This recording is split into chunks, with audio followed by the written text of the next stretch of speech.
रात के ठीक 3 बज रहे थे। चारों ओर गहरा सन्नाटा पसरा हुआ था। सिर्फ घड़ी की टिक टिक सुनाई दे रही थी। अली अपने कमरे में अकेला बैठा मोबाइल चला रहा था। तभी अचानक उसके फोन पर एक वीडियो कॉल आई। स्क्रीन पर लिखा था अननोन कॉलर। अली ने पहले कॉल को नजरअंदाज किया, लेकिन जब कॉल बार बार आने लगी तो उसने डरते डरते उसे उठा लिया। जैसे ही उसने स्क्रीन देखी, उसके रोंगटे खड़े हो गए। स्क्रीन पर एक अंधेरा कमरा दिखाई दे रहा था और कमरे के बीचों बीच एक कुर्सी रखी थी। अचानक वह कुर्सी अपने आप हिलने लगी और फिर स्क्रीन पर एक डरावना चेहरा उभरा।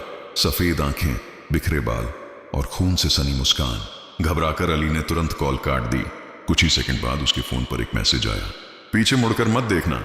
अली का दिल जोर जोर से धड़कने लगा। उसने हिम्मत जुटाई और धीरे धीरे पीछे मुड़ा, लेकिन वहां कोई नहीं था। तभी उसका फोन फिर से बज उठा। इस बार स्क्रीन पर लिखा था एली कॉलिंग। कांपते हाथों से उसने कॉल उठाई। इस बार स्क्रीन पर वह खुद दिखाई दे रहा था, लेकिन उसके पीछे एक काली परछाई खड़ी थी। अचानक अली को अपने पीछे किसी की ठंडी सांस महसूस हुई। फोन की स्क्रीन पर आखिरी शब्द उभरे, अब तुम्हारी बारी है। अगली सुबह अली का फोन उसके बिस्तर पर मिला। उसमें एक आखिरी वीडियो थी जिसमें अली डर से चीख रहा था और उसके पीछे वही काली परछाई खड़ी थी। कहा जाता है कि उस दिन के बाद हर रात ठीक 3 बजे उस नंबर से एक वीडियो कॉल आती है। शायद अगली कॉल आपको आए।